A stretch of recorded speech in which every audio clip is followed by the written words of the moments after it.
नमस्कार। एनटीपीसी के इस सीरीज में आज हम हाजिर हैं 11 मार्च 2021 शिफ्ट 2 से प्रश्नों को लेकर। तो चलिए शुरू करते हैं। पहला क्वेश्चन है, जनरेटर वह उपकरण है जो परिवर्तित करता है। तो ये यांत्रिक ऊर्जा को वैद्युत ऊर्जा में परिवर्तित करता है। ठीक है, जनरेटर। ठीक, चलिए अगला है, यहाँ पर दिया गया है ये बिंदु है 3, इनके द्वारा निर्मित त्रिभुज का केंद्र ज्ञात करें। तो देखिए त्रिभुज का केंद्र का आप निकालोगे तो क्या हो जाता है, तो होता है x1 plus x2 plus x3 बटा 3। ठीक है, ये आपका हो जाता है y1 प्लस y2। ठीक है, y1 प्लस y2 और ये आपका y3 और ये भी बटा 3। अब जो है आप देखिए यहाँ पर देखिए ये x1 x2 x3 यानी 2 3 5 4 9, तो 9 बटा आपका 3 हो जाना है। यहाँ से देखिए ये 5 9 14 14 15, तो ये 15 बटा 3। इस तरह से इनका मान आपका हो जाएगा, ये 3 3 9 और ये 3 5 15। ठीक है, तो आपका आंसर हो जाएगा पहला। आगे देखते हैं, यहाँ पर दिया गया है कि पी क्यू आर और एस उत्तर की ओर करके और ए बी सी और डी इनकी ओर मुंह करके बैठे हैं और जरूरी नहीं है कि इसी क्रम में हों। ठीक है, यहाँ पर जो है दो पंक्ति है। ठीक है, एक ये कि पी क्यू आर एस वाला, ठीक है, और दूसरा ये आके 4 भाग कर लेते हैं, ये यहाँ से ये 4 कर लेते हैं। ठीक है, ये पी क्यू आर एस वाले ये इस तरफ ऊपर की तरफ मुंह करके बैठे हैं और ये वाले इस तरफ। अब यहाँ से है कि एस आर के दाईं ओर दूसरे स्थान पर बैठा है। ठीक है, एस आर के दाईं ओर, मान लो यहाँ पर आप आर लेते हो तो इसके दाईं ओर आपका क्या है, एस है। ठीक है, दूसरे स्थान पर है। अब क्यू की ओर मुंह करके बैठा है व्यक्ति बी का पड़ोसी नहीं है। क्यू की ओर मुंह करके बैठा जो व्यक्ति है बी का पड़ोसी नहीं है। फिर है कि डी एस की ओर मुंह करके बैठा है। डी जो है एस की ओर मुंह करके बैठा है। और इसके अलावा आपको क्या दिया गया है कि ए एक सिरे पर बैठा है। तो देखो हम यहाँ पर ए को एक सिरे पर डाल देते हैं। ठीक है, और डी जो है एस की ओर मुंह करके बैठा है। तो देखिए यहाँ पर हम कर रहे हैं डी, है ना, क्योंकि एस की ओर मुंह करके आपका एस यहाँ पर है तो आपका डी यहाँ पर हो जाना है। अब डी और सी एक दूसरे के मुंह करके नहीं बैठे हैं।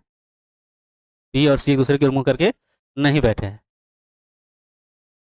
अब आगे क्या है कि आर एक सिरे पर बैठा है लेकिन सी सिरे पर नहीं बैठा है।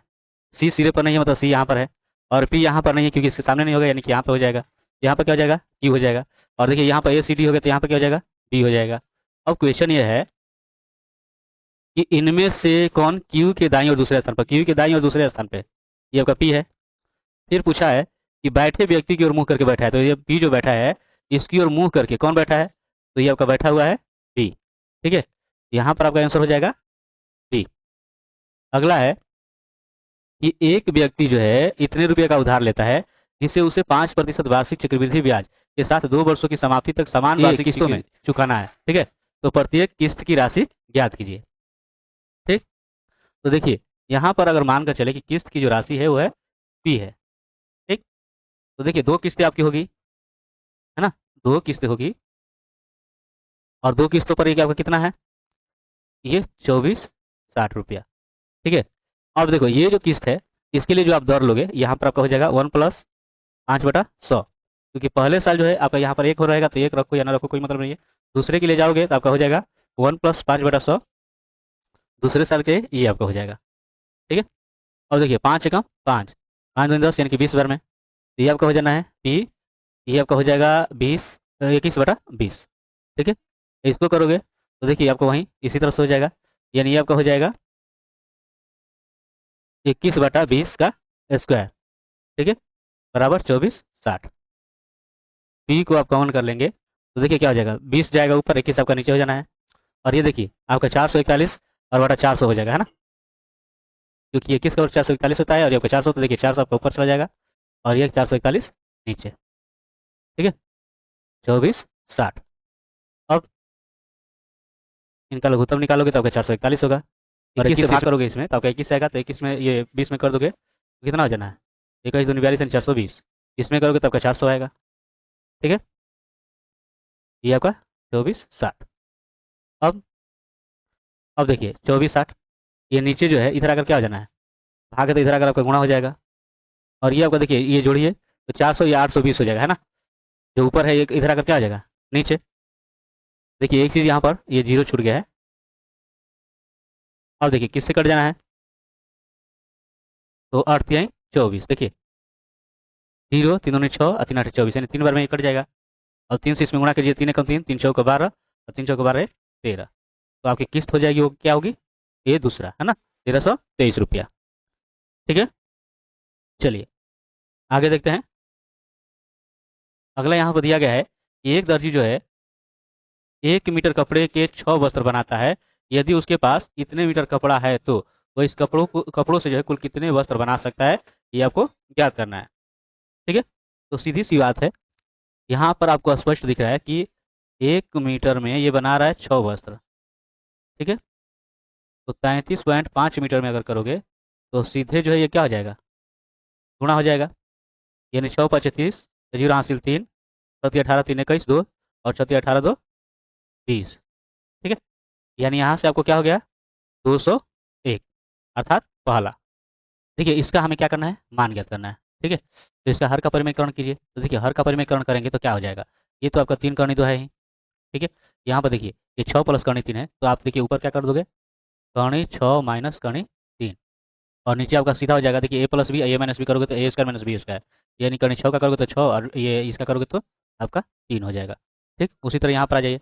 इसी तरह आप ये 4 करनी 3, ठीक है, और एक 6 प्लस करनी 2 है, आप कर सकते हो करनी 6 माइनस करनी 2। ठीक, और यहाँ पर आपका हो जाएगा 6 माइनस 2। अब यहाँ पर देखिए आप करोगे तो 6 का 6, ऊपर आप रख सकते हो करनी 8 और प्लस करनी 12, और ये आपका हो जाएगा 8 माइनस 12। ठीक है, अब ध्यान दीजिएगा, यहाँ से देखिए ये यहाँ से घट जाना है, तो घटेगा तो क्या होगा, 3 है ना, तो 3 से ही 3 कट जाएगा। तो करनी 2 से 6 में करोगे आपका हो जाएगा 6 दूना का 12, और इसमें आप करोगे तो ये 2 तिहाई 6। ठीक है, आगे इसमें देखिए ये घटाओगे तो आपका हो जाएगा 4, ये 4 और 4 कट जाना है, तो 3 6 का कितना हो जाएगा, तो ये हो जाएगा 18। ठीक है, और यहाँ से देखिए ये आपका हो जाएगा 3 दूनी, देखिए माइनस और माइनस प्लस हो जाएगा, 3 दूनी 6। यहाँ से देखिए इसमें से ये घट जाएगा तो ये होगा -4, और ये 2 से 2 दूनी का 4, ठीक है, और 2 तिहाई 6, और माइनस माइनस आपका प्लस हो जाना है। तो आगे जो है आपका ये हो जा रहा है 3/2, और देखिए इसमें से कॉमन करोगे, ये देखिए ध्यान रखिएगा, ये करनी 8 का हो जाना है 2 करनी 2 हो जाएगा ना, क्योंकि आपका जो 8 का जो हो जाता है 2 × 2 × 2 होता है। ठीक है, तो 1 निकल जाएगा तो आपका इस रूप में होगा, और यहाँ से करोगे ये 12 का, ये 2 दूनी का 4 और 4 तिहाई 12 होता है, यानी 2 कॉमन आपका यहाँ पर हो जाएगा। ठीक है, तो इसमें आपका हो जाएगा करनी 2, और ये आपका हो जाएगा करनी 3।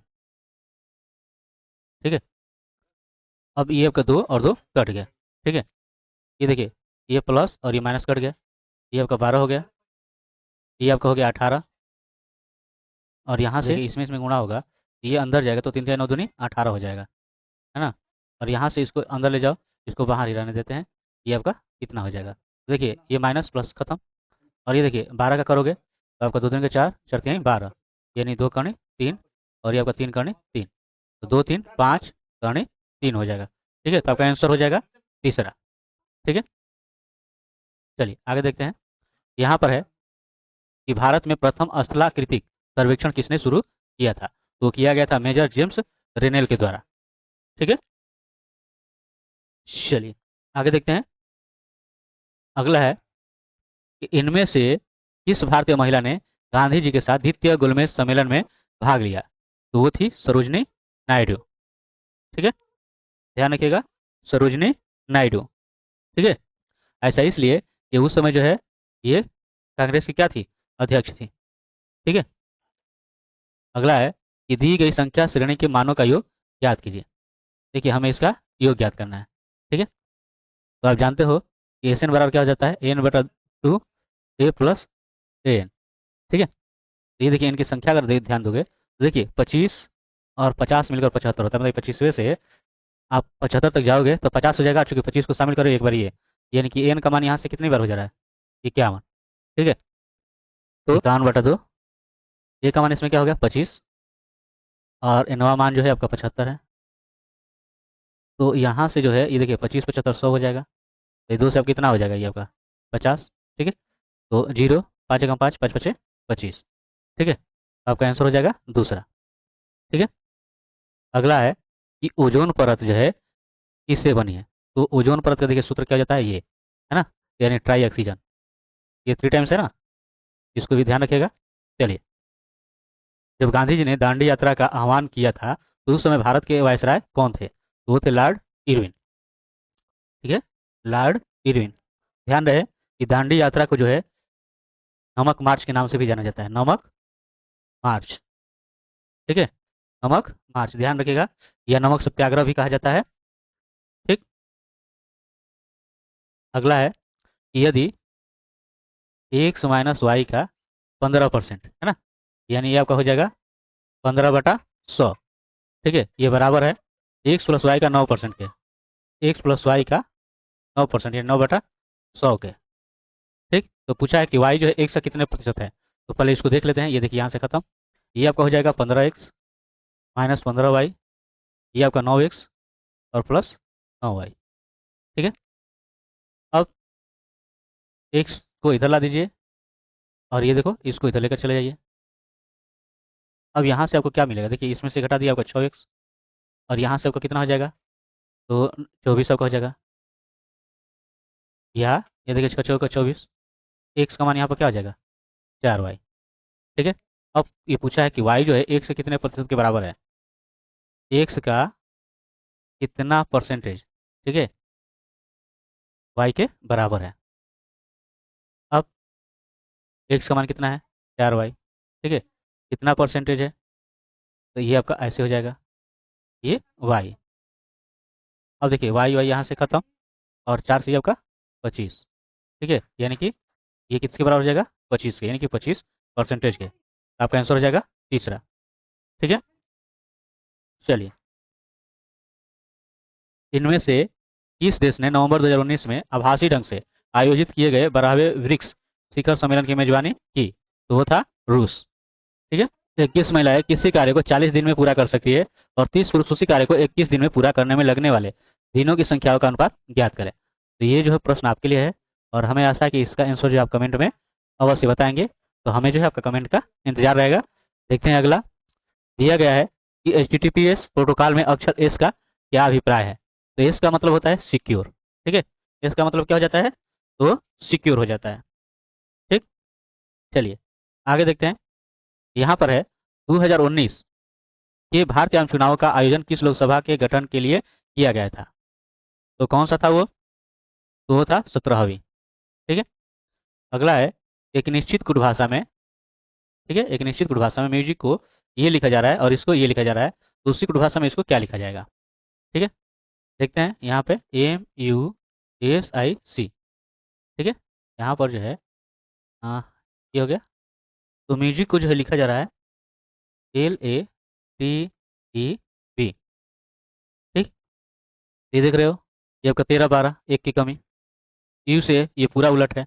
यहाँ पर देखिए एस से टी, ठीक है, एक की बढ़ोतरी, ये आपका जो है ये अलग है, सी से बी है ना, तो ये जो है कमी है। अब यहाँ से आप देखोगे कि एक दो ये क्या है, भावेल भी है, ये क्या है, भावेल है। तो भावेल को चेंज नहीं किया गया है ना। अब इसको उसी तरह अनुसार देखोगे। ठीक है, ये टी से देखिए एस, टी से एस, ठीक है, तो कमी है। ओ यू, इनको चेंजेज नहीं किया गया है। तो देख लेते हैं यहाँ पे, डिबेट के लिए सीधे आ जाते हैं इस पर, क्योंकि उसको देखने का कोई मतलब ही नहीं बनता, एक दो मिल गया काफ़ी है ना। डिबेट के लिए देखिए, तो देखिए डी से आपको एक कम करोगे तो क्या आ जाना है, सी। अब देखिए सी इसमें नहीं है, इनका काम समाप्त। ठीक है, अब इसमें देखिए ये ई है, सीधी सी बात है, आपका कोई भी ये स्वर है तो चेंज नहीं होगा, मतलब कि कुछ भी हो सकता है ना। तो ये देखिए आई स्वर है, ये भी स्वर है, तो चलो यहाँ तक तो आपका सही है। अब यहाँ पर देखिए ये भी सी है, चलिए यहाँ तक ठीक है, ये यू है, देखिए CICU, CICU, यानी कि एक ही बार ये लास्ट वाला देखिए, ठीक है, इस टी पे। तो आप ध्यान देंगे ये स्वर है। अब यहाँ पर क्या होगा, बढ़ोतरी होगा, ये स्वर है, यहाँ पर क्या होगा, कमी होगा। तो टी से कम कर देना, तो टी से कम करोगे तो क्या आएगा, एस, क्या आएगा, एस। ठीक है, एस किस में आ रहा है, इसमें आ रहा है। ठीक है, यही आपका क्या हो जाएगा, आंसर हो जाएगा, ये आपका नहीं होगा। ठीक है, चलिए आगे देखते हैं। अगला है कि हिंद महासागर का सबसे गहरा गर्त कौन सा है? तो है जावा गर्त। ठीक है, जावा गर्त या जावा फ्रेंच कहेंगे, जो कि सुंडा द्वीप में है। ठीक है, सुंडा द्वीप, और इसकी गहराई है 7450 मीटर, 7450 मीटर। अगला है निम्नलिखित में से कौन सा संगठन भारत के रुग्ण या विफल उद्योगों के लिए कार्य करता है? तो वह है औद्योगिक और वित्तीय पुनर्निर्माण बोर्ड। ठीक है। विठल मंदिर स्मारकों के इनमें से किस समूह में शामिल है? तो वो है हम्पी में स्थित स्मारकों का समूह, यानी कि आपका आंसर हो जाएगा पहला। ठीक है। चलिए आगे देखते हैं। यहाँ पर है ये श्रेणी में अगले दो पद ज्ञात करना है। तो देखिए ये कुछ ऐसा है, देखिए ये आपका सम है, 2 दूनी 4, 4 दूनी 8, 8 दूनी 16, 16 दूनी 32, तो 32 दूनी क्या हो जाएगा 64। ठीक है, 64 किसमें है? इसमें है। यानी आप कर सकते हो कि डायरेक्ट ही आपका आंसर हो जाएगा, आपको सोचने की भी जरूरत नहीं होगी। अब चलिए देख भी लेते हैं। देखिए 1 4 5, ये 4 की बढ़ोतरी हो रहा है। उसी तरह देखिए 5 4 9, 9 4 13, 13 4 17, 17 4 21, 21 4 25। ठीक है, तो यही आपका आंसर है। ठीक है। चलिए आगे है कि समचतुर्भुज एबीसीडी में विकर्ण बिंदु ई पर प्रतिच्छेद करते हैं। ठीक है, ये आपका जो है समचतुर्भुज है। ठीक है, और इसके जो है विकर्ण है। ठीक है, इसके आपका विकर्ण हो गए, ध्यान रखिएगा, ए बी सी डी। ठीक है, और ये आपका हो गया ई। ठीक है, और ये 90 डिग्री पर विभाजित करते हैं, आपको पता ही है। ठीक है, और यहाँ से आपको दिया गया है ईसीबी, ध्यान रखिएगा ईसीबी, यानी ये वाला कोण, जो इसका मान है 5a+4। ठीक है, और दूसरा है आपका ईबीसी, ये वाला आपका है 4a+5। तो आप सीधी सी बात है, अगर आप ध्यान दीजिएगा ये 90 डिग्री है, तो इन दोनों कोणों का योग भी क्या होगा 90 डिग्री, है ना। 5a+4 और 4a+5 बराबर 90 हो जाएगा। अब ये देखिए 5 4 9, 90, और देखिए 4 5 9। ठीक है, और ये 90, ये 9a, और देखिए यहाँ पर जो है ये ला कर 9 घटा दीजिए, आपका कितना हो जाएगा 81। तो ये 9 9 81, ए का मान यहाँ पर क्या हो गया 9। ठीक है, तो आपको ईबीसी यानी ये वाला मान ज्ञात करना था। ये आपका हो जाएगा 4 × 9 + 5, ये आपका हो जाएगा 36 + 5, यानी कि 41। ठीक है, ये अर्थात चौथा हो जाएगा। ठीक है, चलिए आगे देखते हैं। यहाँ पर दिया गया है कि दो प्रेक्षणों का समांतर माध्य और गुणोत्तर माध्य क्रमशः इतना और इतना है, तो प्रेक्षणों का योग ज्ञात कीजिए। ठीक है, ध्यान दीजिए, यहाँ पर जो है दो प्रेक्षण अगर मान लें कि ए और बी है, ठीक है, तो इनका समांतर माध्य क्या हो जाएगा? तो समांतर माध्य आपका हो जाता है ये, ठीक है, जो कि 10 है, यानी a+b बराबर कितना हो जाएगा 20। ठीक, दूसरा दिया गया है कि इनका गुणोत्तर माध्य जो है 5 है, तो गुणोत्तर माध्य जो है आपका हो जाता है ये ऐसे, जो कि 5 है, यानी ये भी बराबर क्या हो जाएगा 5 का स्क्वायर यानी कि 25। ठीक है, अब दिया गया है कि प्रेक्षणों का योग ज्ञात कीजिए। ठीक है, इसमें जो क्वेश्चन था ये प्रेक्षणों का योग नहीं था, बल्कि था, क्योंकि प्रेक्षणों का योग तो यहीं से आपको ये पता चल जा रहा है। ठीक है 20, ये प्रेक्षणों के वर्गों का योग है। ठीक है, परीक्षणों के वर्गों का योग, तो परीक्षणों के वर्गों का योग अगर करोगे ये ऐसे, अब जानते हो कि क्या हो जाता है a+b का होल स्क्वायर माइनस, ठीक है 2ab। अब ये देखिए a+b का मान यहाँ पर देखिए रहे कि 20 है, इसका स्क्वायर, और ये जो आपका 25 है, तो ये आपका हो जाएगा 400, ये आपका हो जाएगा 50, और घटाओगे तो 3.5। ठीक है, यानी आपका आंसर हो जाएगा तीसरा। यदि किसी गोले की त्रिज्या में 50% की वृद्धि की जाती है, तो इस प्रकार बने नए गोले का पृष्ठ क्षेत्रफल मूल गोले के पृष्ठ क्षेत्रफल के कितने प्रतिशत के बराबर होगा? ठीक है, यहाँ पर मान लें कि मूल गोले की जो त्रिज्या है, मूल गोले की त्रिज्या ये है आपकी r, तो इसका अगर पृष्ठ क्षेत्रफल निकालें, पृष्ठीय क्षेत्रफल, तो क्या आ जाएगा 4πr²। ठीक है, अब जो नया गोला है, ठीक है, नए गोले की अगर त्रिज्या लेंगे, नए गोले की त्रिज्या, तो क्या हो रहा है कि 50% की वृद्धि हो जा रही है। ठीक है, यानी कि आपका ये हो जाएगा r × 150/100। ठीक है, तो ये आपका 3 और ये आपका 2, यानी आपका हो जाएगा 3/2 r। ठीक, अब इसका जो है पृष्ठ क्षेत्रफल निकाल लें, यहाँ पे पृष्ठीय क्षेत्रफल, तो उसी तरह आपका हो जाएगा 4π, है ना, r², यानी कि 3/2 r का स्क्वायर, 4π, ये आपका 3 × 3 = 9, 2 दूनी का 4 आर स्क्वायर। ठीक है। अब तो यहाँ से जो है आप देखोगे, ये देखिए क्या हो जाना है, ये 4 4 खत्म, यानी आपका हो गया 9 पाई आर स्क्वायर। ठीक है। अब क्वेश्चन ये है कि नए गोले का जो पृष्ठ क्षेत्रफल है मूल गोले के पृष्ठ क्षेत्रफल के कितने प्रतिशत के बराबर है ना। तो ये आपका जो है मूल गोला का जो पृष्ठ क्षेत्रफल है 4 पाई आर स्क्वायर, कितना प्रतिशत है, तो मान के चलो x प्रतिशत है ना, 9 पाई आर स्क्वायर के। ठीक है।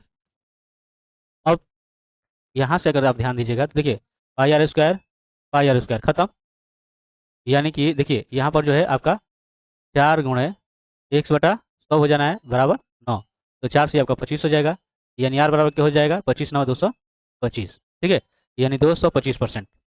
ठीक है। चलिए आगे देखते हैं। यहाँ पर है कि उस विकल्प का चयन करें जिसका तीसरे पद के साथ वही संबंध है जो दूसरे पद का पहले पद से है। तो देखिए मेघ वर्षा। ठीक है। तो संताप से क्या होता है, आंसू आते हैं। ठीक है। तो ये रहा है आपका 26 से लेकर के 50 तक के प्रश्नों का हल। मिलते हैं नेक्स्ट वीडियो में नए प्रश्नों के साथ, तब तक के लिए धन्यवाद।